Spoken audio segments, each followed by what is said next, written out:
Hello friends, स्वागत है आपका हमारे चैनल जीके गढ़ में। आज हम एसएससी जीडी का जीके का प्रैक्टिस सेट 4 करने वाले हैं। ठीक है, तो हम शुरुआत करते हैं अपने पहले क्वेश्चन से। निम्नलिखित में से कौन सिख धर्म के छठे गुरु हैं? गुरु हरगोविंद, गुरु रामदास, गुरु अंगद या गुरु अर्जन देव? तो हम पहले सिख धर्म के सभी 10 गुरुओं के बारे में जान लेते हैं। तो पहले गुरु कौन थे? गुरु नानक देव। दूसरे गुरु अंगद, गुरु नानक के शिष्य ही थे गुरु अंगद। तीसरे नंबर पर थे आपके गुरु अमरदास। फिर हैं आपके गुरु रामदास। फिर आते हैं आपके गुरु अर्जुन देव, जो 5वें नंबर के हैं, गुरु अर्जुन देव। और आपसे क्वेश्चन में पूछा गया है कि छठे नंबर के कौन से गुरु हैं, तो वो हैं गुरु हरगोविंद जी महाराज। और सातवें हैं आपके, आपको यहाँ देख लेना है,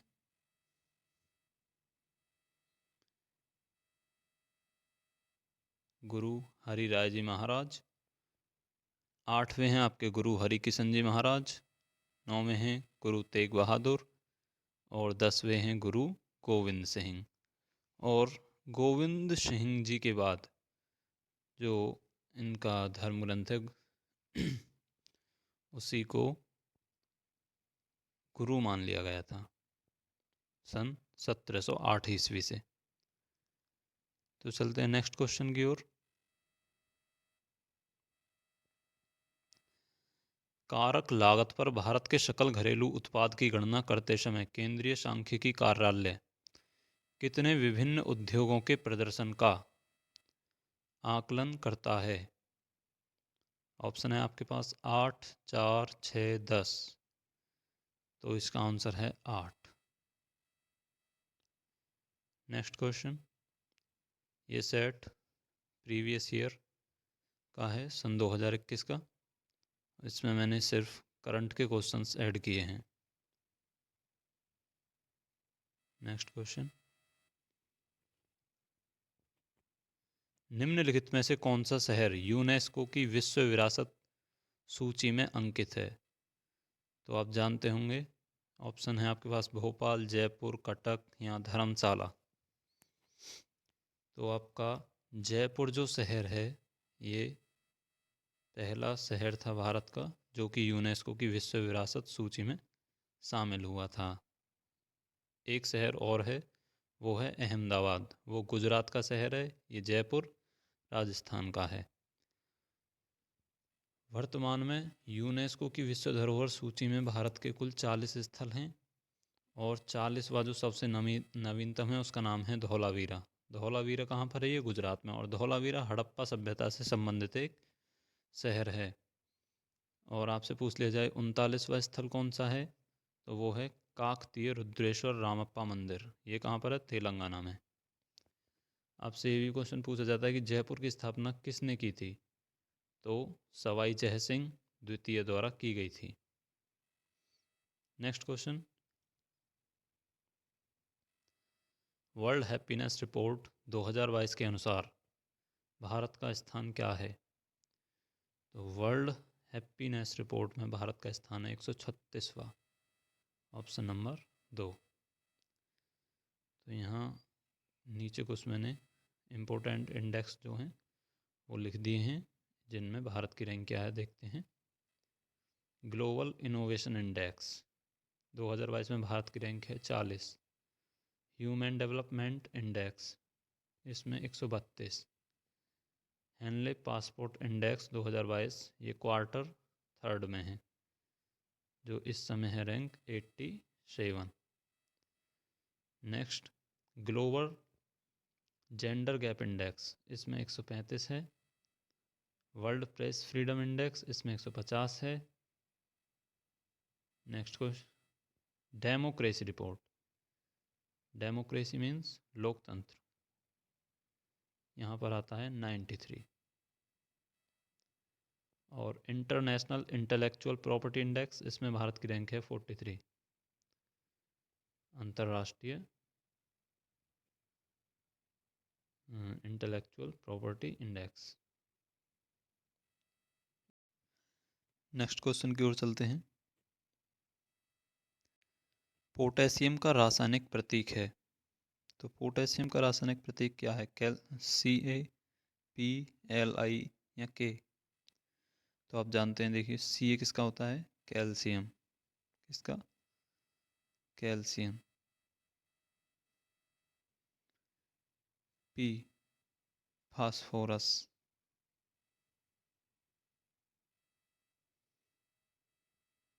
फास्फोरस का होता है।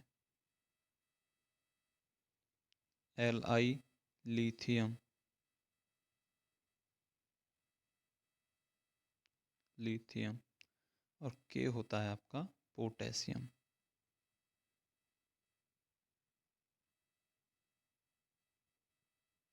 ठीक है, तो आपका क्या है answer? Potassium, K। Next question. Delhi, Mumbai, Chennai और कोलकाता के 4 प्रमुख शहरों को जोड़ने वाला स्वर्णिम चतुर्भुज परियोजना का हिस्सा है। बताइए, भारतमाला, शुभमाला, सागरमाला या दीपमाला? ये क्वेश्चन आपने कई बार पढ़ा होगा। इसका आंसर है भारतमाला। एक भारतमाला परियोजना है जो कि किससे संबंधित है? रोड से संबंधित, सड़क बनाने से संबंधित ये योजना है। Next question. कांग्रेस का प्रथम अधिवेशन ग्रामीण क्षेत्र में किस स्थान पर हुआ था? तो कांग्रेस का प्रथम अधिवेशन कुरुमादी में हुआ था, पुन्नप्रयाल, रामपुर या फैजपुर? तो आप जानते हैं कि ये हुआ था फैजपुर गांव में। फैजपुर आपसे पूछ लिया जाए कहाँ पर है? फैजपुर है आपके महाराष्ट्र में। महाराष्ट्र राज्य के एक जिला है जलगांव, और उसमें ही ये गांव पड़ता है आपका फैजपुर। और यहाँ जो इसकी अध्यक्षता किसने की थी? पंडित जवाहरलाल नेहरू ने इसकी अध्यक्षता की थी, और ये 1936 में हुआ था। Next question. निम्नलिखित में से कौन ओलिवर ट्विस्ट उपन्यास के लेखक हैं? देखिए, ये आपने नहीं पढ़े होंगे। ऑप्शन है आपके पास चार लोटे ब्रांटा, E.M. फोर्स्ट, या थॉमस हार्डी, या चार्ल्स डिकेंस? देखिए, इसका सही आंसर है चार्ल्स डिकेंस। और आपसे शायद पेपर में ये भी पूछ लिया जाए, E.M. फोर्स्ट, इन्होंने कौन सा उपन्यास लिखा है? A passage to India. Important है, आ सकता है आपके पेपर में, इसे नोट कर लीजिएगा। E.M. फोरेस्टर का पैसेज टू इंडिया। और थॉमस हार्डी का है the poor man and the lady. ये आपके लिए इम्पोर्टेंट हैं। नेक्स्ट। अप्रैल 2022 में संयुक्त राष्ट्र सभा द्वारा किस देश को मानवाधिकार परिषद से निलंबित कर दिया गया है?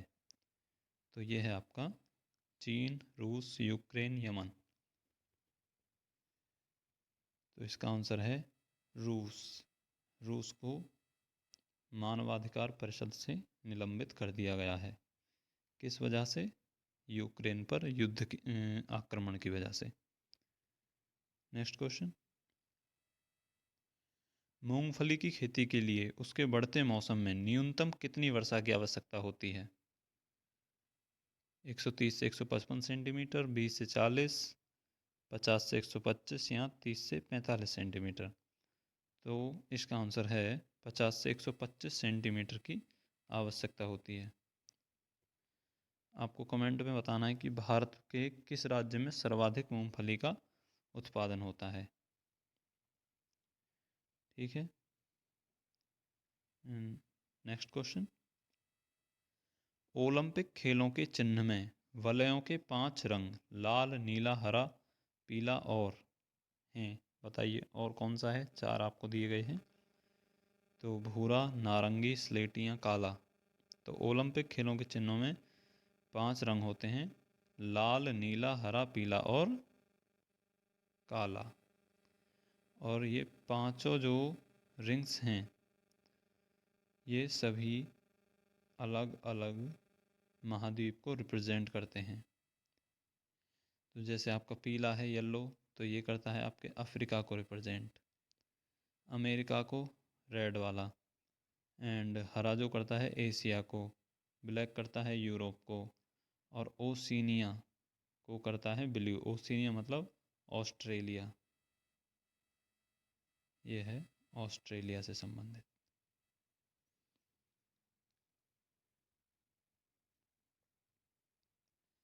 नेक्स्ट क्वेश्चन, वैदिक काल के चतुराश्रम के अनुसार निम्नलिखित में से कौन सा शब्द पारिवारिक जीवन काल से संबंधित है? तो देखिए ऑप्शन है आपके पास वानप्रस्थ, ब्रह्मचर्य, संन्यास या गृहस्थ। तो आपके 4 आश्रम होते हैं, चतुराश्रम, ठीक है ना। तो पारिवारिक जीवन से संबंधित आप जानते होंगे कि गृहस्थ आश्रम कैसा है, ये पारिवारिक जीवन से संबंधित है। संन्यास आश्रम जब कोई व्यक्ति संन्यास ले लेता है, ब्रह्मचर्य जब वो शिक्षा ग्रहण कर रहा होता है, ठीक है। चलिए नेक्स्ट क्वेश्चन की ओर।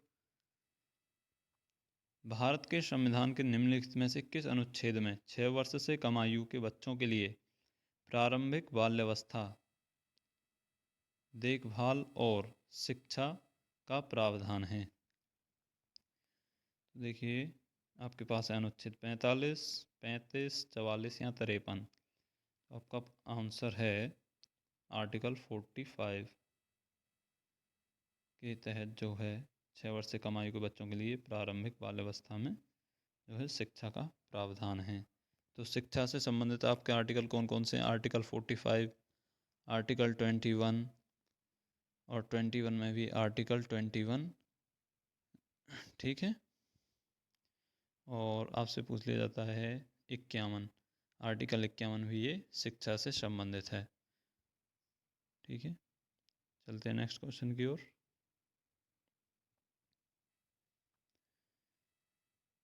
तो इससे पहले जान लेते हैं आर्टिकल 35 क्या है। कुछ विशिष्ट मौलिक अधिकारों को लागू करने के लिए कानून बनाने की शक्ति केवल संसद में निहित होगी, न कि राज्य विधानसभा में होगी, ठीक है।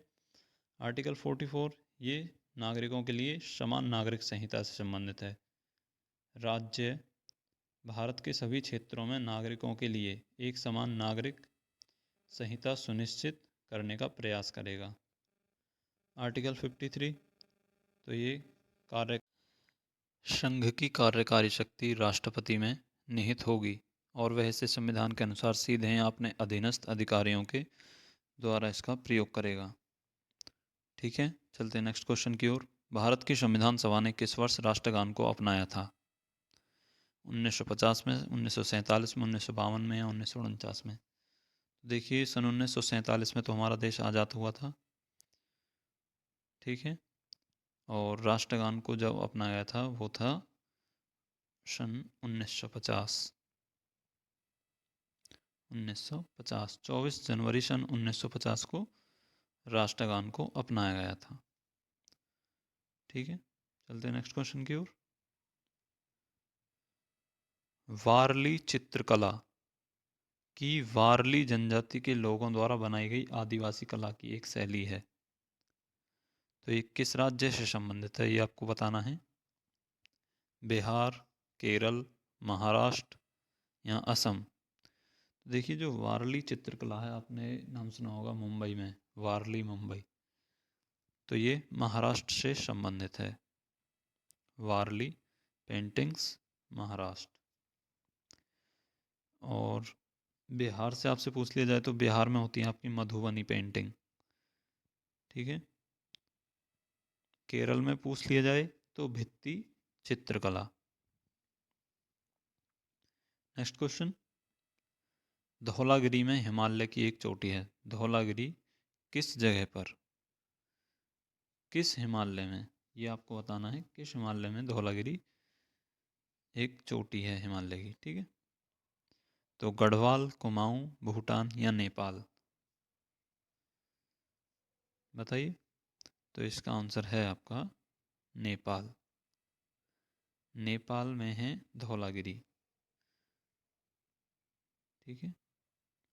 नेक्स्ट क्वेश्चन की ओर। धौलागिरी नेपाल में हिमालय का एक शिखर है। अगर आपसे पूछ लिया जाए नेपाल की सबसे ऊंची चोटी कौन सी है, तो वो है माउंट एवरेस्ट। नेपाल की सबसे ऊंची चोटी और विश्व की भी सबसे ऊंची चोटी क्या है, माउंट एवरेस्ट, ठीक है। और माउंट एवरेस्ट को नेपाल में सागर माथा के नाम से जाना जाता है। किसके नाम से, सागर माथा, सागर माथा। माउंट एवरेस्ट को नेपाल के अंदर कहा जाता है। इसकी जो ऊंचाई कितनी है, 8,848, 8,848। तो चलते हैं नेक्स्ट क्वेश्चन की ओर। निम्नलिखित में से किसे 2022 में साहित्य के नोबेल पुरस्कार से सम्मानित किया गया है। तो 2022 में साहित्य का नोबेल जो मिला है आपके, एनी एरनॉक्स, अब्दुल रज्जाक गुरना, ओल्गा टोकार्जुक या लुइस ग्लुक। देखिए, अब्दुल रज्जाक गुरना, इन्हें मिला था 2021 का, ठीक है। और 2022 का मिला है एनी एरनॉक्स को। और नोबेल प्राइज़ 2022 के बारे में जान लेते हैं आज कुछ पॉइंट्स। तो फिजियोलॉजी और मेडिसिन में मिला है प्रोफेसर स्वंते पाबो को। केमिस्ट्री में मिला है कैरोलिन बर्टोजी, मॉर्टन मेल्डल और बैरी शार्पलेस क्लिक। और भौतिक विज्ञान में एलन एस्पेक्ट, जॉन क्लोजर, एंटन जिलिंगर, 3 लोगों को मिला है। और साहित्य में मिला है, आपने अभी पढ़ा था, एनी एरनॉक्स। और शांति के लिए मिला है एलिस बियालियात्स्की। ये रूस मानवाधिकार संगठन मेमोरियल रूस का है। और दूसरा है मानवाधिकार संगठन सेंटर फॉर सिविल लिबर्टीज़, ये यूक्रेन, एलिस, ये यूक्रेन का है। और जबकि यहाँ दोनों जगह युद्ध चल रहा है और इन्हें शांति का पुरस्कार मिला है, लेकिन ये जो संगठन है इनके अच्छे कामों के लिए। और अर्थशास्त्र इकोनॉमिक्स का मिला है Ben S Bernanke, Douglas W Diamond और फिलिप एच को। नेक्स्ट क्वेश्चन की ओर चलते हैं। निम्नलिखित में से सबसे अधिक परमाणु द्रव्यमान वाला तत्व कौन सा है। देखिए, मैग्नीशियम, कैल्शियम, क्लोरीन, सल्फर। अगर आपको पता होगा कि किस तत्व का परमाणु क्रमांक अधिक है, तो उसी का परमाणु द्रव्यमान भी अधिक होगा भाई। तो देखते हैं, मैग्नीशियम, कैल्शियम और क्लोरीन। तो इन सभी में कैल्शियम होता है 20 पर।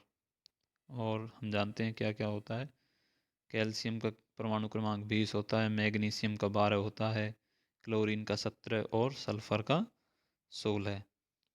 तो परमाणु क्रमांक किसका अधिक है, कैल्शियम का 20। तो परमाणु द्रव्यमान किसका अधिक होगा, कैल्शियम का 40.078।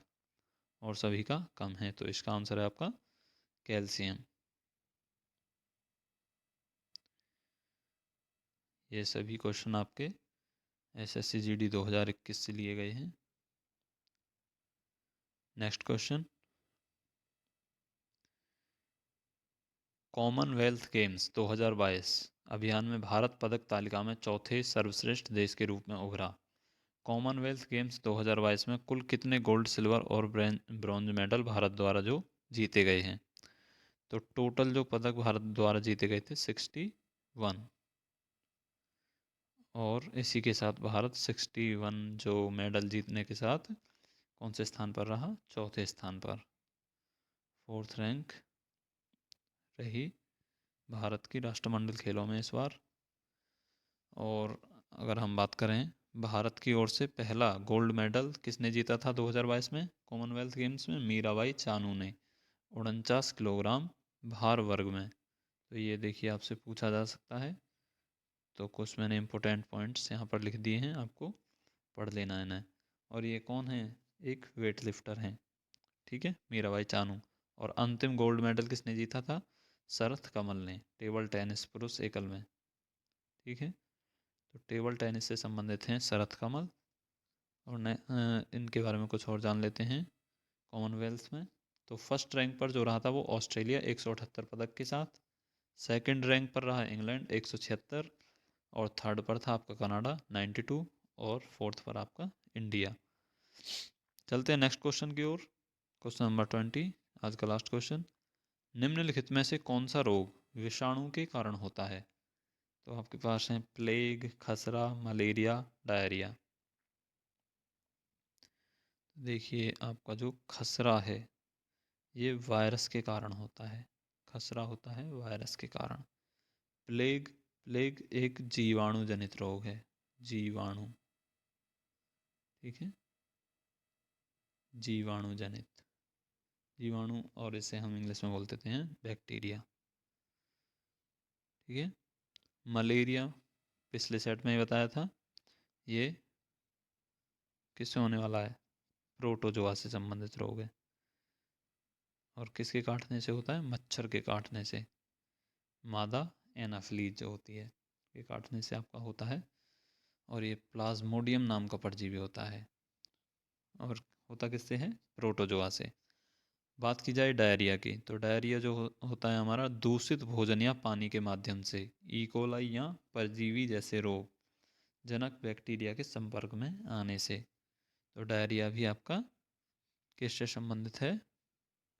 बैक्टीरिया से संबंधित रोग होगा डायरिया, ठीक है। मलेरिया किससे संबंधित है? प्रोटोजोआ से, खसरा वायरस से, प्लेग बैक्टीरिया से, ठीक है। तो ये 20 बहुत ही इम्पोर्टेंट क्वेश्चन थे, ये आपको एक बार अच्छे से पढ़ लेने हैं। अगर आपको वीडियो अच्छी लगे तो लाइक शेयर ज़रूर कर दें इसे, और कमेंट करके बताएं वीडियो आपको कैसी लगी, और वीडियो को शेयर भी कर दें। धन्यवाद।